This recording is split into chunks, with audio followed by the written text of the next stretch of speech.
bind to say that our rings can actually stay, our relationships can pull through whatever challenges we are having. And at the end of the day, we have that beautiful home, that beautiful and blissful marriage that we have always desired to have.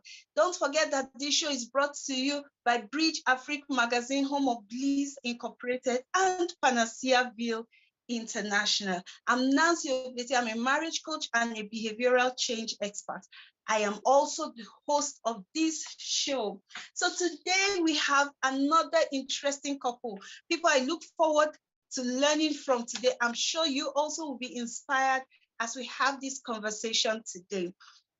They are none other than Mr. and Mrs. Normase Omouwadiae. They have been married for 12 years and they are blessed with 3 wonderful children. Welcome, Sir and Ma, to RBT. Thank you. Thank you.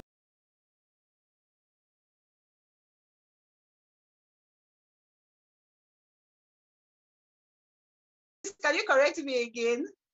The surname is Omouwadiae. Omouwadiae.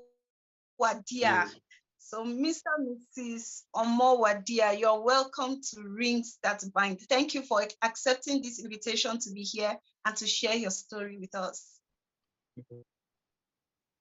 You're welcome. Welcome. All right, so before we go into having our conversation today, we just want to meet you, to get to know you personally, who you are, what you do, anything that you want to share with us briefly. All right, thank you very much. Just like you did during the intro, my name is Normase Omouwadiae.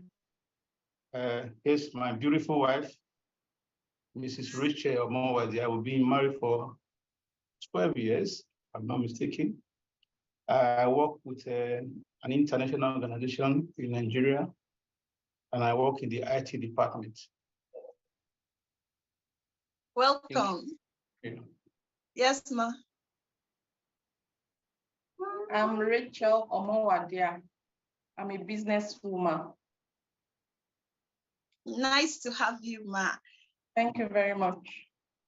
Okay, so one of our traditions here is to hear your story, how you met, what was the attraction, and why did you decide to settle together?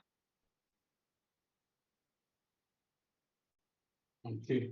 So a few years ago, I was hunting for the right one and also praying along for God guidance. You know, me, I belong to the class. I believe that after Adam blamed God for giving him a bride, so you have to do it yourself. That's why I'm giving brain by God Almighty. The brain is for us to actually use it. And since we are God, we are created in the image of God. So God answered my prayers.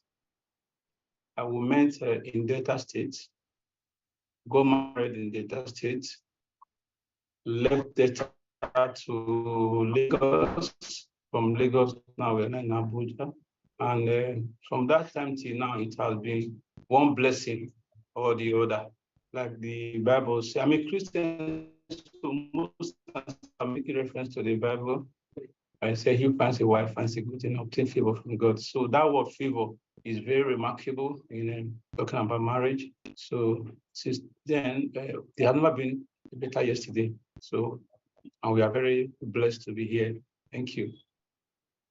Wow, interesting. So can you tell us maybe 1 or 2 attributes about her that you saw from the beginning and attracted you to her?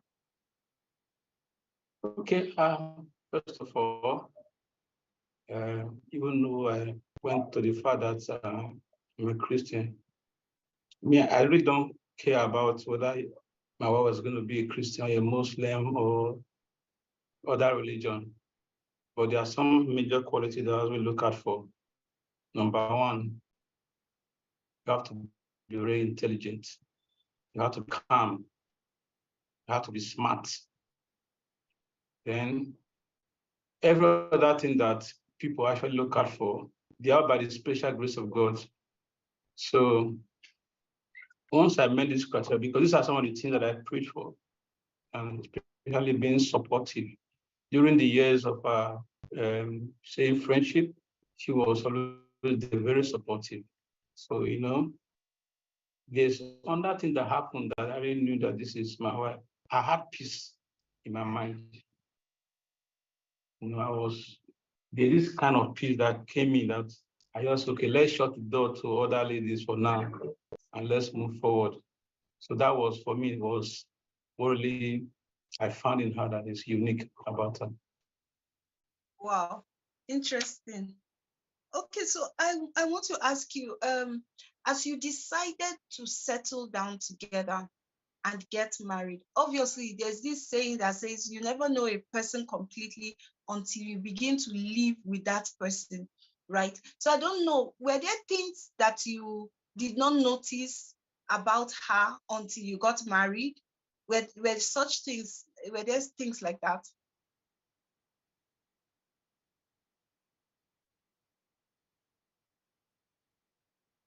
At the point your video was freezing, if I hear you correctly, if there are certain things I didn't notice about her before, after marriage? Yes, until after marriage. Plenty. There are times, and there are a lot of things that happen when you're actually courting. At times we'll hide some of our identities, not for me, not like intentionally, but until a situation is present just in front of you, then you not react to it. So most of those reactions or response to those situations is actually your kind of person. And most times during courtship, you will not know until those situations come. For example, situation of child care. I have to blur my video because if you look at my wall, my children have written a lot of things on the wall. So now, another thing is that I've talked about situation, I talk about children. When children come in, before it was just you and your wife or your bride, you don't know the right word to use then. So you discover that when child start coming in, bills will not change. The bills you used to pay before, maybe to go to eateries, go here and there and come back, there will be another definition where you have to pay additional bills. You have to pay house rent, have to pay school fees, all of those things. You now start seeing some other side of your partner that you've not seen before. Then when you talk about managing finance, managing other people that will be coming to see you, definitely your friends, you're going to have be another class where you now have some set of friends, new friends, like in church, for example, you have now belong to the married group. These are the things that will come in that you were not used to before. So, like I said, I started knowing some things about her. The same applies to her too. She already knows some things about me. Even me, the things I used to respond to positively, maybe I will change in my attitude. There'll be some kind of attitudinal change. But the most important thing is having a focus, because they said the day you get married, you get your certificates. And like schools, where after your school, you get your certificates. But that day you begin your certificate. So that means you have graduated. So you cannot fail. So once you know that, you know your beginning, like I said, I prayed and it happened. So you just have to stay and keep managing the situation. So for the past 12 years, to the glory of God, we'll be doing this together. Wow, interesting. When you talked about life circumstances meeting you and you responding in certain ways, it just makes me remember that sometimes we are not even certain ourselves how we respond to life situations. So oftentimes when we are dating and the person you are dating asks you, what do you like? What do you dislike? When you say, oh, I like this or I don't like this, it's for that moment, because there can be a situation where this same thing that you like becomes something like. So like life, when you get married, because you face life together, you meet challenges together, your real self is exposed. Sometimes you are not even aware that you had that capacity, that you could get that angry, or you could be this excited, or that would happen, you know, until those situations put themselves to. So it's actually true that we are never 100% certain when we get married. We just choose the person we choose, and we decide that we're going through this life journey with her or with him. And so just like your wife stood up, I noticed, I think your baby came around, right? And Yes. that's how She's managing them inside now, because she's in the kitchen and also taking care of the children inside. Yeah. Yeah, and that is part of it. Because in fact, I think that when children come, a lot of things change in marriage. And a lot of people are not even aware of these changes. Can you highlight some of the things in your marriage that changed when you started having kids? I don't have privacy anymore. No more privacy. Then my priority changes. I used to have a friend then in Anambra State. This guy is from Benue. You know, we used to have a nice time together when we were serving Anambra State. His name is Francis. You know, we were seeing the future even while we were in Anambra State. But if maybe one day I'll hardly find a time for us to I'll have a discussion with him. There was a time we believed that the bachelor life we were living then will still continue after we are married.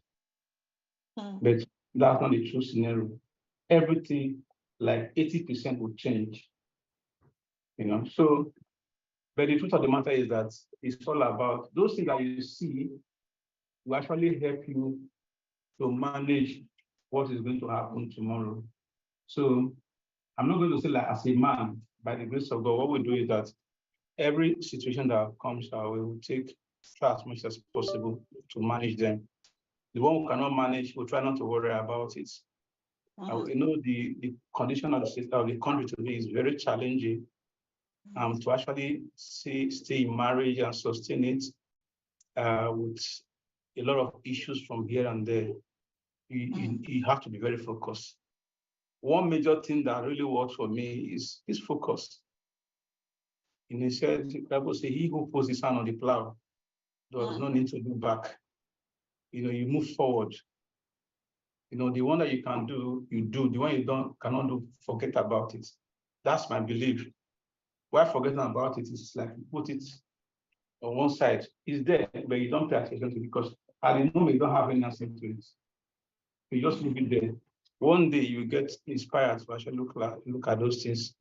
So those are the things that will really come. Marriage on its own is a big school. I don't know if my grandfather that died many years ago graduated from it. It's a huge school. When his children start coming in, everything will change. You know, everything will change. So and because it's an institution that is ephemeral, maybe until Christ comes, we'll have the eternal marriage. Is for the period that we are living, or we will live together as husband and wife. That is the institution that we need to be. That even after we exit, that institution will still continue from the children that will be taken over from us. So that's one major focus and that is our drive every day. And prayers to God to as well. Wow, interesting. You know, you just made mention of something that most of our guests here, especially the men, interestingly, have continued to point out at, and that is the commitment to the marriage institution, the focus to keep the home going, to accept what comes and manage it, and then make sure that they are working at keeping the home going. I think that focus on the marriage and not just on the partner is very huge. And you also have made mention of that. So I want to ask you, when you came into marriage and you discovered these differences, did you have a learning curve? Were there times you felt like, this is not what I bargained for? Can this thing change? Was there a learning curve? What helped you through that learning curve adapting to each other. And there is at times when you see some certain things, like most times, what really helped me was what one pastor told me. He said, always take responsibility for everything that happens. So most times when you see your partner behaving some way, you just know that you have your own. For the fact that she has not complained does not mean that you are an angel. So most times I welcome that kind of thing that I didn't know before. Then another thing I do is that I try to study what is this all about. Then I also have some friends that were married before me. Some of them are way experienced than me. So I'm that kind of person. I don't talk to pastors. Yeah, I don't really talk. I'm married to pastors. Even if I have a lot of pastors around me, but I learn from people. In Abuja here, I have some Muslim friends that have been married for like 30 years, 20 years. Most times I ask them. I also have some Christian friends, like real mature Christian friends. I also ask them, so look how my wife did it. Has this happened to you? I say yes. How did you manage it? You know, this ear should act like someone that can hear and also fitter. So I decided to have a fitter. In IT, we call it firewall. So we filter what comes in. Some of them will take their experience. And remember, no individual, everybody have their respective experiences and how they respond or react to it. So I take it and I try to mirror into my situation. And I said, okay, yes, she behaved this way. It could be situational.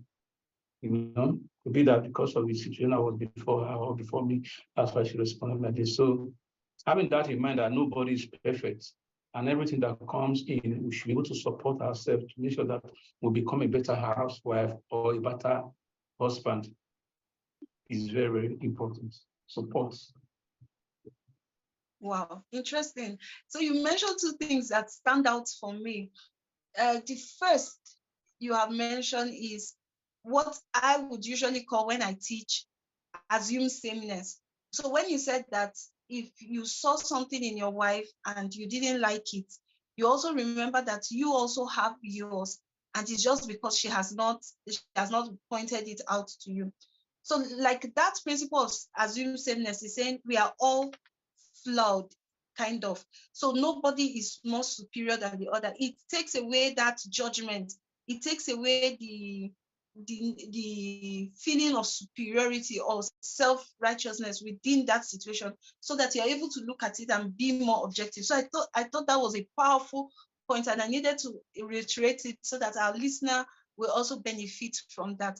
Then the second thing you said was having people who are married around you, older people who are married.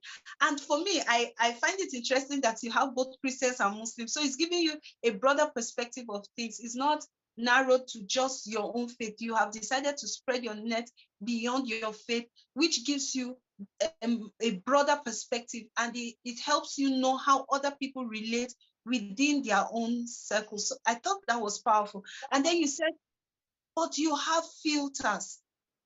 So when they give you or when they respond to you, you look at it and mirror your own situation. So you are checking your own situation, checking your own beliefs about marriage, and then appropriating the advice that they've given. I think that's huge. Many people get married and they don't listen to any other person other than themselves.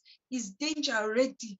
I usually tell singles preparing to get married that if you are marrying somebody who doesn't have another person that can say, sit down, listen, and they listen, then you are getting married to somebody who is potentially dangerous. Because once you don't have someone that can call you to action, then the possibility that you would go off rails and not find somebody to guide you back is high.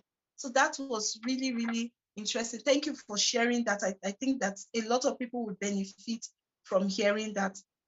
Now, before you got married, you had expectations, I'm sure, right? If I had what? Expectations. Yes, a lot. There's one I didn't mention. One of my one of my mentors in marriage, they are my parents, my dad and my mom.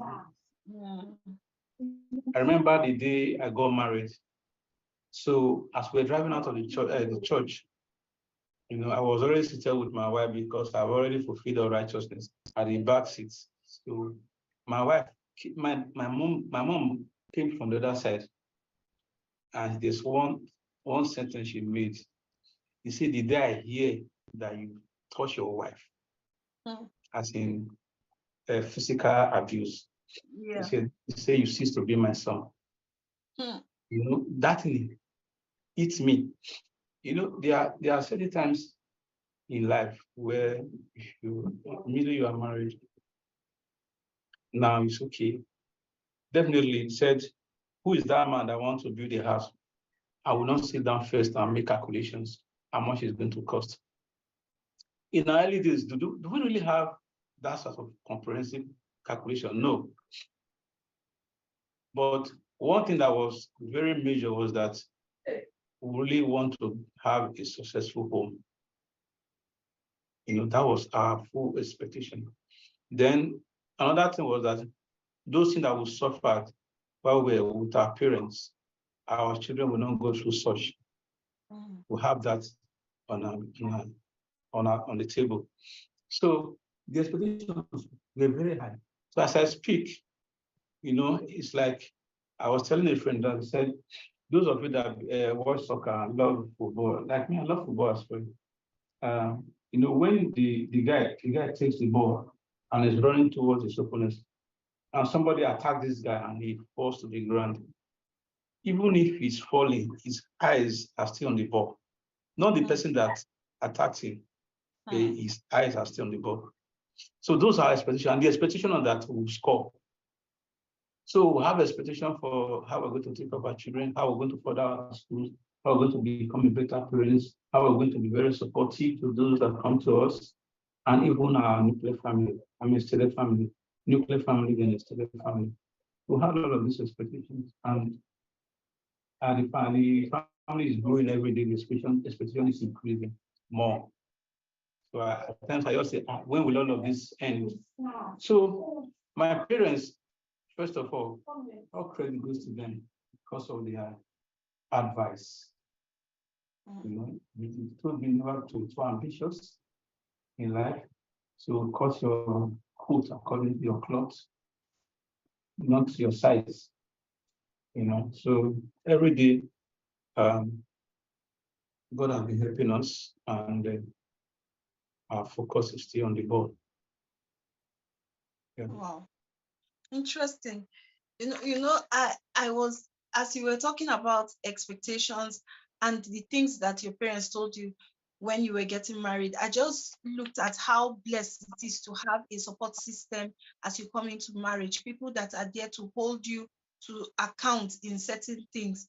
And I think it was powerful. So your mother was telling you never touch your wife. Yes. That's like she like made she prepared a place for another woman to come and be happy in her son's home. I think that was beautiful. Yeah, she was very clear on that. Very, very clear. And I know my mom very well. Once she's serious, she will not, that smile will go away from her face. You know, she said it. And they've been married for more than 40 years. My mom and my dad, more than 40 years. You know, so, and I see what is working there. So I copy from them too. So like some people will say, if you're angry, just go walk away and go and take beer. Me, I don't drink beer. You know, even if I take maybe once in a while, I can't remember the last time I took, but most times that's where you meet a lot of people that are in the same category, and some of them don't have that experience to actually advise you. True. You know, so you have to be mindful of where you go when you are angry. Yes, you can be provoked. You know, so I was asking that guy the same question. I said, if the man can walk away and go and have a drink, what will the woman do? Exactly. I always believe in equity. You know, in this part of the world where most eyes are on the men, so they see what women do as a taboo. I think the first day I actually saw women drinking beer together was in the day I visited Jos, I think my second time in Plateau State, the weather is cold. I saw two ladies buying beer for themselves, and having a nice time. So for some of us that are from the South, like my people, drinking is one of their habits, maybe especially when they have a quarrel with their husband and their wife. But for me, there's something I learned. I can walk away, but I won't walk far. And I'll still be within that, then I have to think about how to respond and how to react. If I need to just keep quiet, I will keep quiet. But if I have to shout, I will, because I'm human. So at times I do a lot of shouting when I'm angry. But you know that as one gets older, shouting is not too good for your head. So you need to advise yourself and try how to calm down as a man. Because what shouting cannot take care of, being silent at times can really solve a lot of problems. Let that tension die down, then before you can respond. So I think for me, responding has worked more than reaction. Yes, it has worked very well for me. Wow, interesting. And I think that a lot of people are more reactionary when things happen. They are quick to react. They don't wait. They are not patient. And oftentimes that's where we hurt each other. That's when we say the things that we come back and we wish we can take away, but they cannot be taken away because words once spoken cannot be retrieved. They've gone. The highest is we can make repairs, apologize several times for those words, but we can never take them back. So being somebody that waits and do your best, at least most of the time, to respond instead of react is really, really a key to problem solving and relationship. So as we were looking at traits, like character traits, most times when we fall in love with people and we look at them and love their traits, is the positive side of the traits, because oftentimes traits have positive and negative sides. Then many times is after we get married, we begin to see the other side of the trait. I was like, what? Like I remember a couple, we did their premarital counseling. So when they came in for premarital counseling, we were asking them, what do you like? And the man was like, that he likes the way his wife does shakara, that his wife does a lot of shakara. And every time she's making that shakara, he feels so good. He feels like, yes, that's my woman and everything. Guess what? They got married. And a few years down the line, he's feeling like, I beg, the younger never do, because now he's feeling like the shakara. By the way, if you're listening to us and you're not Nigerian, shakara is like, what word can I use for shakara now? Like English. Shakara is like insisting on certain things, like showing up. For Jesus, I can't believe that I'm looking for a word for shakara in the English language. Oh, shakara. Does this person loves to show, in the sense that they want to be begged, they want to be cajoled, they want to be pleased before they do certain things. So for example, if you had a woman who would do shakara as to a man, it means that if he wants to ask her out, she'll probably say no for a long time. She'll still be giving signs that she's interested, but be paying lip service to the no, so that he pursues longer, he stays there for a while before she turns to him. So that's what shakara really means. He loved the fact that she made him run after him, right, when they got married initially. But after a while, he was now feeling like, do I have to beg you for everything? Do I have to?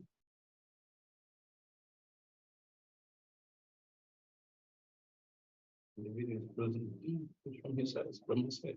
Pursue you for this, at least in your relationship that you loved. And then eventually, when you saw the other side of the trait, you didn't so like any example of such in your relationship. Yeah, myself and my wife, we came from a very humble background.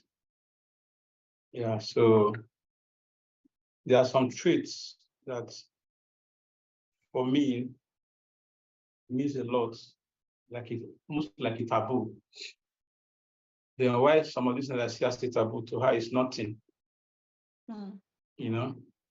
So there are also some personality traits that, for me, is like, what is happening? You know, for example, this reaction I mentioned the other time, you know, I discovered that when the children comes and they started growing, like 2 to 3, 4, 5 years,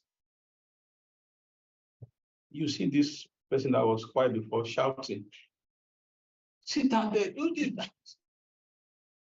Quiet person, I was looking at the drama, you know. I begin to wonder, so this one, they shout, so what is happening? You know, so some of these things are really hidden in us. That's why I said earlier that there are some situations that will not bring out some traits that you never knew before. You know.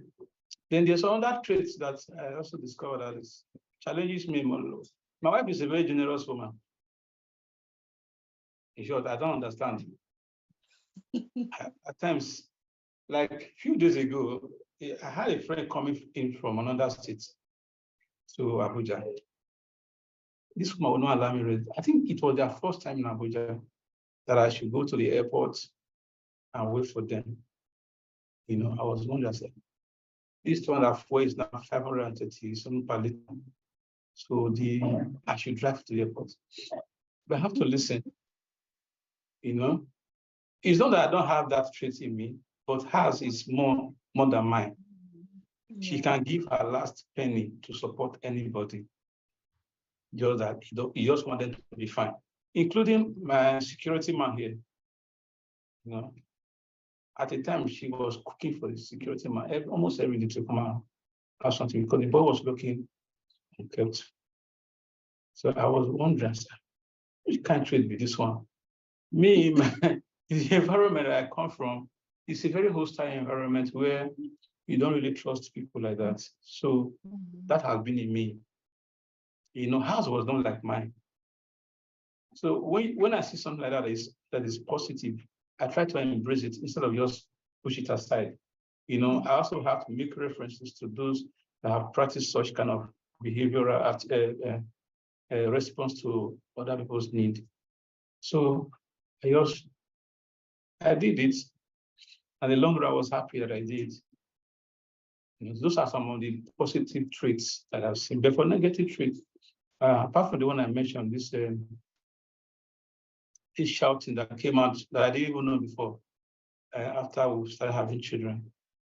You know, when we were doing that, who is she going to shout on? When we were together, just two of us, not me. Because most times she goes to the office and me, I'm in the office, we only come to meet each other in the evening again, you know, before we came to Abuja and started to be doing our thing. So those are some of the things. So for us, it's like that. For some, it may be more than that. That's why marriage is unique for everybody. The only thing that is common in marriage is that word marriage. Everybody will get married one day. But the behavior and the traits that is peculiar to individual will come to play. So now it depends on how you accept them. They will come, you know. If you don't have money, there's a different trait of response. If you have money, there's another trait that will come. Then if you have a jealous wife and you pick a call, another trait will also come in. If you have a jealous husband, yes, it's the same. You have a jealous husband, the same thing. But one thing that have really worked for us, you know, we decided to develop a trait of mind your business, especially with our mobile devices, right? So I don't go into her phone. I can't remember the last time I opened her phone. She doesn't even use mine. The only people that use ours is our children, but they are more comfortable with our phone than my own phone. because daddy uses his phone to do business and also for work. It is this issue of staying in your domain is very, very important. There are times, and there are also traits. You know, most of my friends have issue with their marriage because of this inability to stay in your domain. They want to check on their husband. All these are traits. But once you are married, my dear, I don't know who is listening. Just try and stay in your domain if you want peace. You know, give the best love you can give to your husband, give the best love you can give to your wife. Then bring the collective love and show it to your children because they are actually watching you every day. So they copy from you, and from listening you do in their faces is how they will respond outside too. True. So now we are trying to become a very good role model for them, so they don't have a very bad face. So, like at times I want to shout, I'll just remember there are angels in this house watching. So those are my children. So, okay, what will I do now? Let me postpone this shouting to another time. So, like that, some of the bad traits that we have, we're trying to manage them. You know, then some of the good traits that we have, we just show it anyway that we go. At home, outside the country, and even when we're in the office. There was this trait. Let me just mention this. Let me use this to cap this up. Something about this trait. You know, when I married my wife, if I'm talking, she will say, "I've heard." So that I've heard, we just touch. You know, they pour me, permit me, I'm from the south, we speak pidgin English a lot. It's just like they pour me cold water. Or just calm down. I've heard, just all the anger we just quench out. That I've heard does not mean that she just want that scenario to just die. Then later she will not come back again and tell me. I was kind of liking that trait somehow. But me, I don't really like somebody that is, I will just accept anything from me. So somehow when we start having children, that trait they just pack them for corner. Now she don't talk about it again. And it is very exciting because if you see your wife change from one trait to another, always ask yourself why. You understand? Don't just say, she has changed, blah, blah, blah, blah. I could be the problem. Could be the problem. You know, the situation, the new challenges or situation, whether it's blessing or some challenge that we have, could be the reason too. So for me, I take responsibility for that. I'm not saying I'm perfect, but this is what I do, and it worked. It's working. So when I sat down, I was asking myself, this woman, I usually say I've heard, you say I've heard again. It's that she's not hearing or what. But anytime I look at her, she's still the same person. You know, so it could be that there's something that is missing, or something happened along the line. Even if she doesn't say the word I've heard, probably she has developed another way of responding to anything that I say or anything that we're talking about. So till tomorrow, I'm still learning.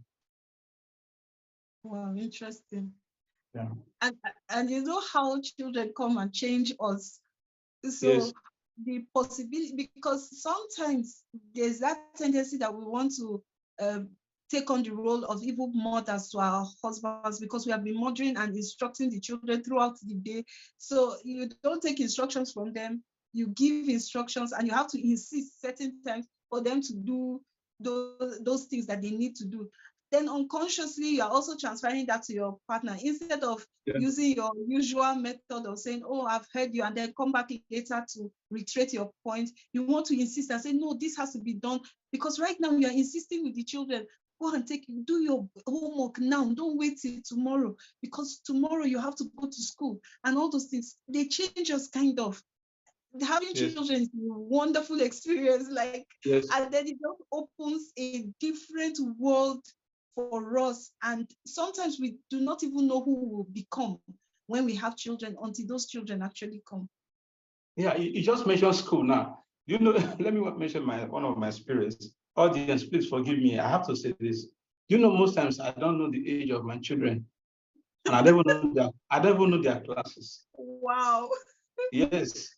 Then when it comes to homework, most times when they are doing their homework, because of the way she sits with them, at times they don't respond well, they shout, I just walk away.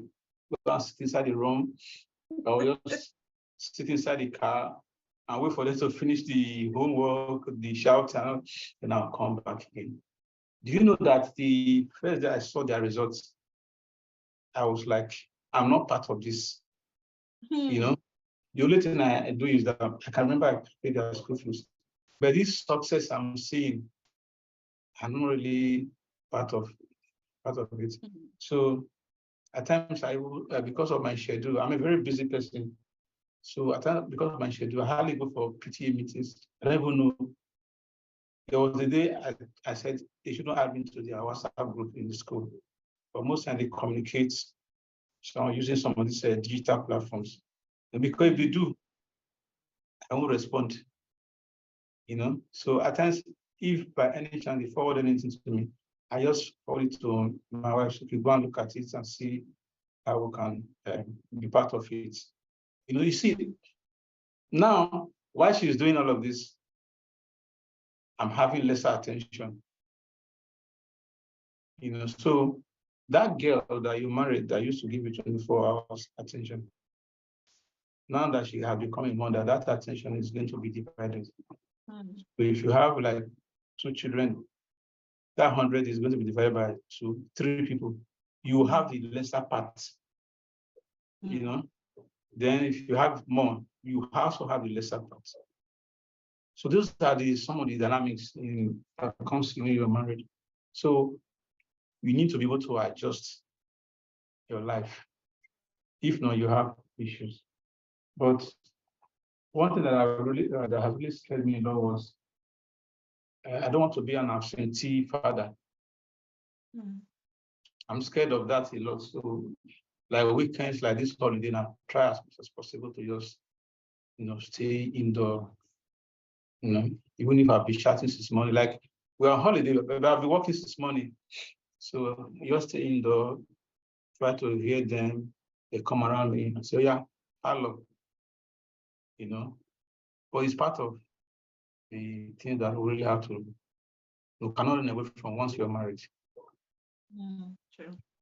And children take a lot of time, They need a lot of attention. And the funny thing is that it's not just when they are toddlers, because as they grow, if you pull out completely, you lose them. You need to check on them once, maybe not as frequently as before, but you need to be present. They need to know that you are available so that they can always reach you. You are accessible to them. And then that accessibility sometimes is you reaching out to say, what's happening? How is this going? Have you done that? Have you done that? So children are amazing, but they come with a lot of responsibility.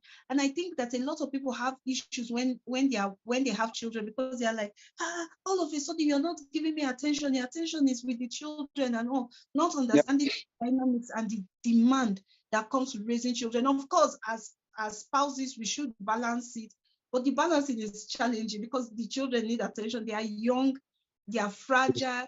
When they are infants, they cannot even speak. You have to do all the thinking for them. You have to do all the inference. They just cry, you know, and it's a lot of work. So definitely attention will reduce. Now, I want to look at finance. As a couple, many young couples, when they get married initially, they would usually have a time of adjustment. Some even go through some financial stress initially when they get married. Did you experience any sort of financial challenges during your early years in marriage? Sure thing. That question, I want to thank God. See, for me, I have never had any financial stress.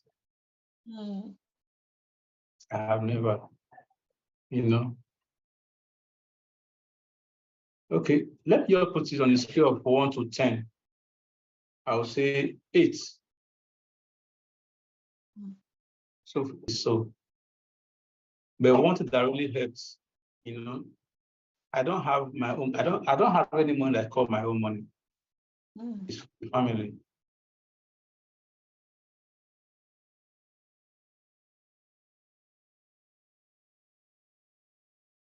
I just said no. I just said no. I keep mentioning pastors. You have if you earn money as a wife, have a plan for yourself.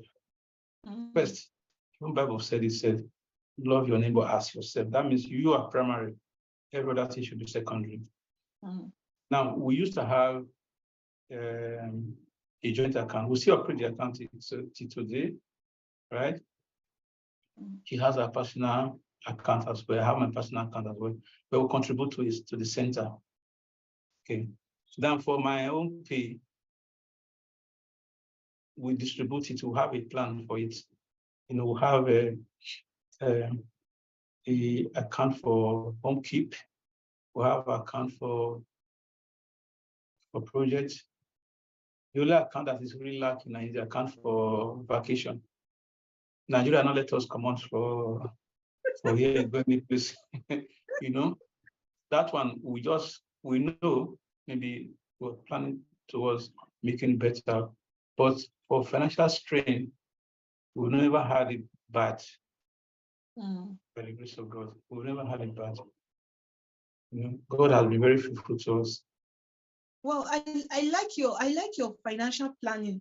So you have accounts for specific things and you contribute for those things so that it doesn't stress you at the end. Can you please just elaborate? Because I think that people need to learn this. Because oftentimes you're talking to somebody and it's like, hey, my rent, as if it just happened now. Of course, there are times that maybe situations would not have allowed the person to plan before then. But most of these things would have been easier handled if there was a plan, if there was a system. So please elaborate more about your accounting system in your home. Okay, this is what is working. So I learned it from, funny enough, you don't know most times I read your status. Wow. Yes, I read your status a lot. Then on Instagram, I read some of your posts a lot. But you probably don't know. So I learned a lot from some of your posts. Wow. So they say marriage, like as I said, marriage is an institution. So there was a day, I was seeing in one of your WhatsApp group, this guy from Plateau. I can't remember his name now. There's something he posted on the platform. I learned from him too about finance. So for me, you must have a plan. If you just the two of you, the way you spend may be reckless. Maybe at times you just feel like you don't want to eat at home today. You just let's take care of ourselves outside. But by the time you start having paying school fees, paying rent, then you not be looking at buying clothes for yourself. Now you not be looking at buying clothes for your children that are coming. So definitely you have to have this plan. This is what I do. I earn XYZ amount of money. I divide it into 4. Right? 1 is for special projects. 1 is for family upkeep. That family upkeep is like the joint account, so that your wife should be accessible to it. She too can also be, we too can be accessible to it. Or you can even make that that kind of pause. Maybe your wife will manage that pause definitely for home keep. Then you have 1 for health. Yeah, your health is very, very important. Make sure you take good care of yourself. Then if your company manages that for you, fine, no problem. But if they don't, you have to plan for that as well. You now have 1 for vacation. So like the 1 for your project, you can either source it from the children's school fees or your rent and all of that from there. Because school fees, rent is a recurring expenditure. It's not a one-off. You keep paying until you retire from paying school fees. Like we have 3 classes of care. Production. Now we've stopped production. We shall be begging her, and thank God she have listened. You know, stop production. So we are now in maintenance. So that maintenance is usually a long time plan. So you have to look at plan ahead like 20 years from now. I'm not using Nigeria's scenario because there are some of us, even at 20, 23, 25, even 30, we still live with our parents. And because we already have that expectation that what we experienced when we were with our parents, we don't want our children to go through that. So you now make a projection of like 20 years from the year they start school. So the year they start school is not part of it. How much are you going to be keeping aside to make sure that when they ask for school fees, you are able to? Now, another thing is that because there's a lot of things that will cause financial strain, so what we've done is that we cannot rely on the salary alone. We have to be doing some side hustle and to make sure you also augment, because the Nigeria of today is even everywhere. The salary most times cannot really take off everything. True. And so you have to be doing 1 or 2 things, side hustle, to augment what you already have.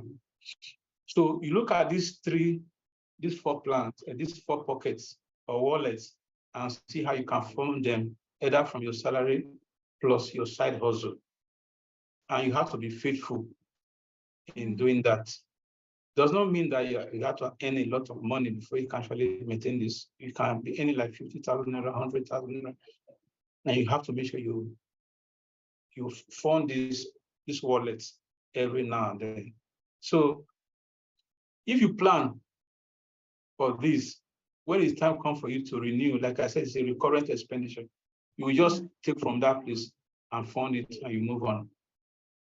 So for finance, I don't think we ever quarreled about money since past 12 years. The only thing is that time some of the funds don't come on time, we have to wait. Then that's where communication comes in. You have to tell her, or she will tell you that, come, I'm going to experience some bit of delay this time. So just be patient. Once the money comes, you get it. Then if you know you don't have that ability to actually manage it, you can speak to my account officer that advises me at times. It's in the bank that I bank with. So there are some communication I have with my account officer. He also advised me on how to configure some auto deduction from you. Once the money lands, like, it automatically expresses. So then you are left what is in the account. So from there you can use that to manage yourself until under 30 days or less. So if you're able to do that, then I think one thing that is missing that I also have to mention that we don't really take care of ourselves like we used to. We are focused now on our children, and then what we eat, then accommodation. I think that area that we really need to work on very well, and also want to look good. Yeah. You know, because this would, like, if you see my son, the way he dresses, I say, this your dressing is not from me. Thank God from their school, you know. You know, so me, I used to be a tight person when I was bachelor.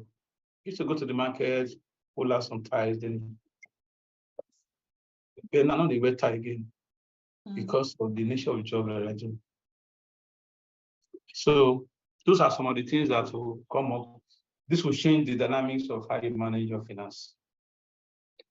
Wow, interesting. Thank you so much for breaking down that for us. I think it's critical. Many people do not have a financial plan, and without a plan, there will be problems. Many people end up just hiding. Well, you know, like, how will I describe it? Like having a purse under your armpits. That's how some people keep their money so close to them. When there's a request in the house, they dip in and remove just a little. Now the idea it gives the other person is that there's more where that came from, even if there's none. So when you say there's none, it's difficult. But like you have outlined, you have a plan. You know, if so percent goes into this, so percent goes into that. The other person too is aware. So when there is none, and you say there's none because we have done X, Y, Z, it's easy for the person to understand. I really strongly recommend that people have a plan. Now, there are various plans that work depending on where you are, how much finance you have. Our couple has just outlisted their own and it's been working for them. So have a plan. It is very, very important. And I think what you have done with your joint account is powerful. Many people hear joint account and they run. No, I will not have a joint account, because they've had experience with people who have joint accounts and have done it wrongly. So like you do with your joint account is for a combined investment for a particular purpose. The joint account has a purpose. It's not all money is coming here and I have to account for every 10 naira as I spend. No, the joint account for a particular purpose. We maintain individual accounts, meaning that we can have monies that we are allowed to spend without asking the other person. So I thought that was really powerful. Listeners, the joint account works and is one of the best ways to manage money, especially when you're looking at family upkeep, you're looking at projects that you want to do as a couple and all. Joint account is huge and it works really, really well if you do it right. Yes. Thank you for really, really sharing that.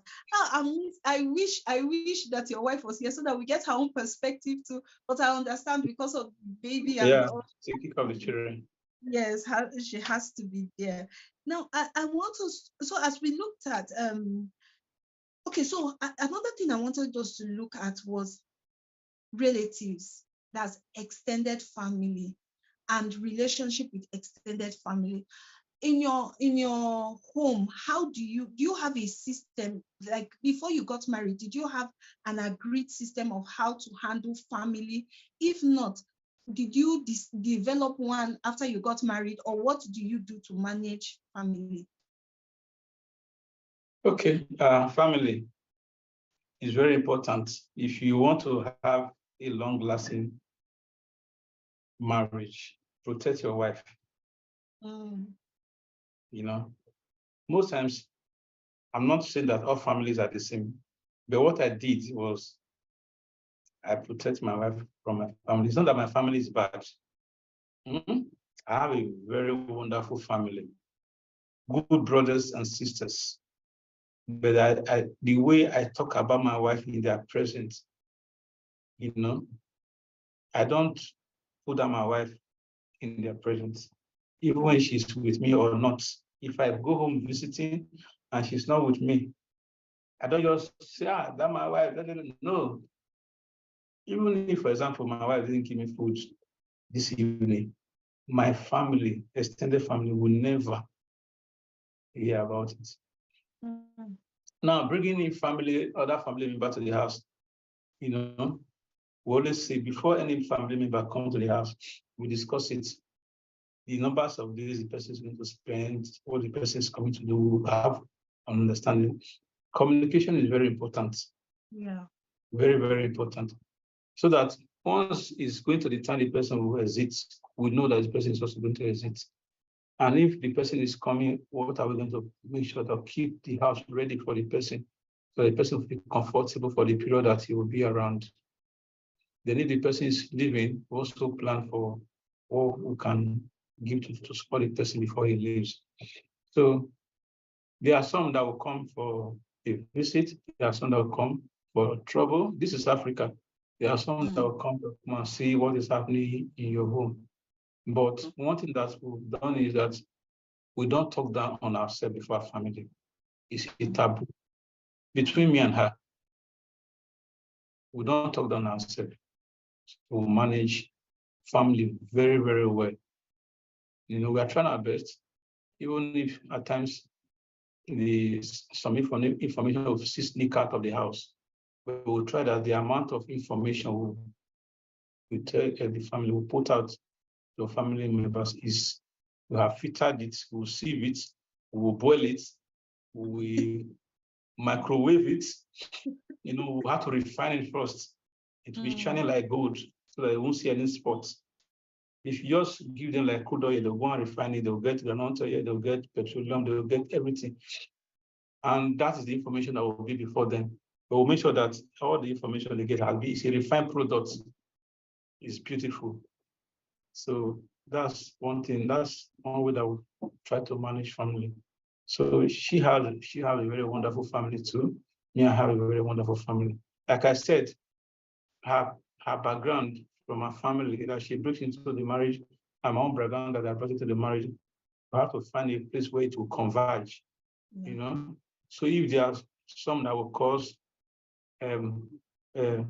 quarrel, repel, like in physics, okay, that will cause things to repair, that will cause quarrel or whatever. Let me use quarrel or the misunderstanding. We'll try as much as possible to see how we can actually refine it. Yeah, because there are some that will come to you raw. You take it and refine it yourself. You know, like I said, the one that you take out from your family will go out. We try and refine it. We don't give it raw, so that you don't go and refine it and get something else that you may not understand. So that will come as solid liquid and gas. So that's how we've been able to manage family. Wow, I love the idea of protecting your spouse, because even with women also protecting our spouses from family, that not because they are evil, but because you don't want them to have a wrong perception of your partner. So if you are angry, there are things that you could say that even if you come back and say, oh, I realized it was wrong, it has already created a perception in the person's mind about your partner, and it's hard to erase those kind of perceptions. So that is really, really powerful that you said that. And then the fact that the both of you sit and have a conversation about who is coming, what they are coming to do, how long they are going to stay. So everybody is on the same page. You know, you are aware that this person is coming and they are coming for this a few days or 2 weeks or whatever it is, but it is something that the both of you are clear about. And you know, I think that these are powerful tools and secrets that you have left with us. And listener, I'm sure that you have learned so much from having this couple share with us their experience. So before you go, I want to plead, even if it's with the children, let her just come. I'll just ask her maybe one question or so that we also get to hear her voice before we round up. Okay. Before she's inside. I don't know. You want me to go and call her now? I permit you to get her to come. Yeah, thank you. Yes. Right. So, listener, as his wife comes, I think that in-law management is key. In-law management is huge, and couples can do a lot in managing in-laws if you sit together. Like you mentioned, a lot of us come from two different backgrounds. We have two different expectations about what marriage is. We have two different preconceptions about what marriage is. Somebody may want their relationship to be very neat and close with their family. Another person may want distance. Now, but if we do not communicate, and that's why communication is at the center of having a happy marriage. If we do not communicate these needs, if we leave them as silent needs, things that we only say to ourselves and we don't say to our partners, we will not be able to create that home that we want. But if we are able to share our desires when it comes to anything, whether it's money, whether it's raising children, parenting style, and especially now that we are talking about relationships with in-laws and extended family, it will make it a whole lot easier, because many times the reason in-laws are able to get a foothold into marriages is because we create a gap first. It's either we are not setting good boundaries or we are allowing them to step in even when they are not supposed to, or we are the ones giving them information about what's happening in the relationship. And therefore, like he said, the information we are giving is unrefined, so they can infer so much meanings even though they are different.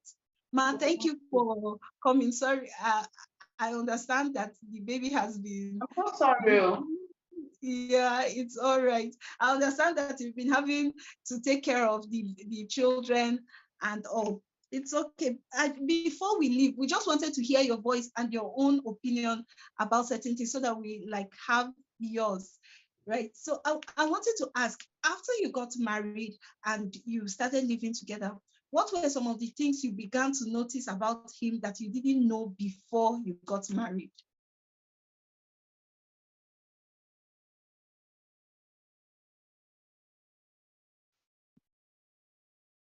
Remember, please. Okay. When we got married,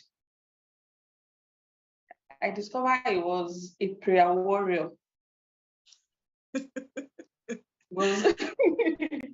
I said, I've told you, I was surprised. I said, are you a pastor? I never knew you were a pastor. He was always praying, advising, and is the quiet type. Anytime we are having any issue, at times you just ignore me, just keep quiet. At times we just walk away. Then he's the type that loves God. He loves the things of God. He loves going to church. Then doesn't like negative words. Wow, interesting. So at least I know that pastor tendency, right? Wow.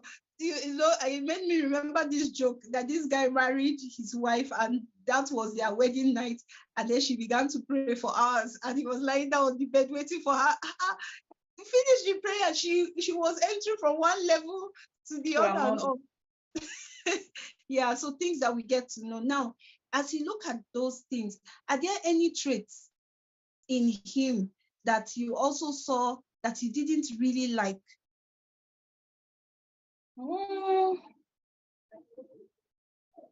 Trait. I can't really say. I can't really say. I can't really say. My angel. It's not as if he's an angel. But I can't really say. Maybe no one is coming readily to mind right now. For now. Okay, so my final question to you would be that because you both came from different backgrounds and you came into this marriage, definitely your experience, your expectations, and maybe what you wanted your home to be would have some differences. How have you been able to handle these differences for what you want your home to be based on where you are coming, the both of you? Like I would say in finances, it taught me a lot of things pertaining finance, how to save, you plan when you receive your money, not just start spending, you sit down, you draw a map, you plan this money, you plan how you are going to use the money, not just spend the money. And he also, then regarding to the children also, how you behave with the children. At times when you are provoked, at times you just calm down. You don't always keep on shouting on the children. At times you can just talk to them politely. A lot. Wow, interesting. All right, so I like the fact that you said it worked because, you know, especially if you have a traditional African mother, the most likely thing from where we grew up is that you shout at children because they don't hear if you don't shout. I'm the type that shout very well. I'm the shout, I can't say that, but I really learned a lot from him. At times, he just says, you don't just shout. At times, try to talk to them politely, draw them closer. At times, just ignore them. Do as if you are not seeing what they are doing. So I really learned a lot from him in terms of anger. Wow. In terms of things of God, in terms of serving God, in terms of patience, the tolerance, and the way you relate with people also. Wow, interesting. And he told us something that he learned from you. He said that you're a very generous person. So when people come, you want to like go the extra mile to help them and keep them safe and all. What else do we that has he specifically maybe appreciated in you or something in the course of your marriage? In terms of the children's academics, their homework, when they're preparing for exam, like my son now, when he's having exam, he can wake up 4 a.m. and start reading on his own without waking up because of the way I've nurtured him. Even if he's having tests, at times I would want to tell him, it's too early, go and sleep. He said, no, I just want to read my book. Even the younger sister that's even 8 years, they wake up on their own, they read, they make sure their homework is done on time, how they will go to school on time, so that they will be part of the assembly. They want to hear the news, all the information. So I told them they've learned how to be time conscious. Once it's 8 o'clock, nobody should be found in the living room. They go to the room to sleep. And once it's 6, they are up from the bed. Wow, interesting. Like good home management. He actually alluded to that. He said that when he saw the children's results, one of their results, he looked at it and said, I'm not part of this success. It's all my wife and them that have done the work and all. Amazing. Thank you so much for your time. Thank you for accepting to do this with us today. But before you go, I just want to ask you, what is your perception about what we do on Rings That Bind? And do you have any recommendations for us on this show? Okay. For Rings That Binds, I've known Rings That Binds for more than 3 years or so. There was one first time I introduced. Then it was just an event we have once in a while, but now we are running it on YouTube weekly. Yeah, I think it's very good initiative to strengthen marriages and individual. Now that we've gone digital, we're not using digital platform to actually promote this. Is a very good thing. Then I think if we can expand it more, it will really help in a lot of ways. Then also, like I was saying some time ago, there are some components in your teaching that has to do with building capacity, especially for, it's also building capacity for those that want to come into the institution.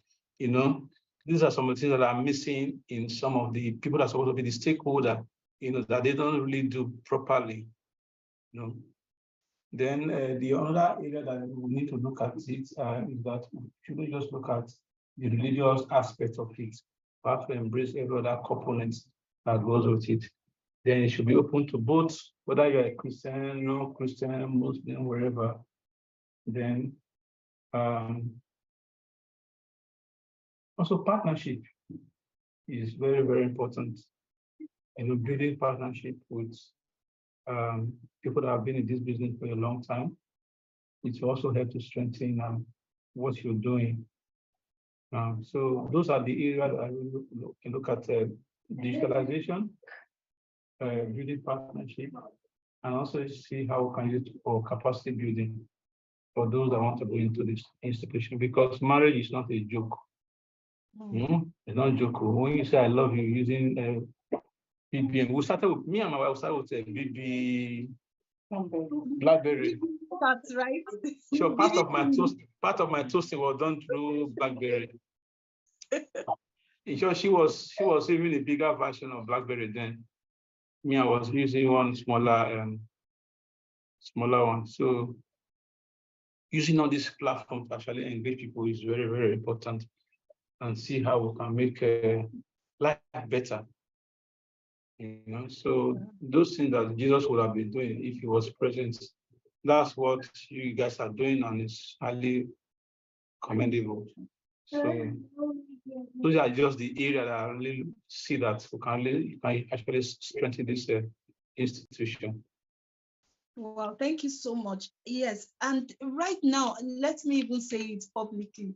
This show is not a Christian. This in Panacea, Ville, BRIDGEAFRIQUE magazine is not religious.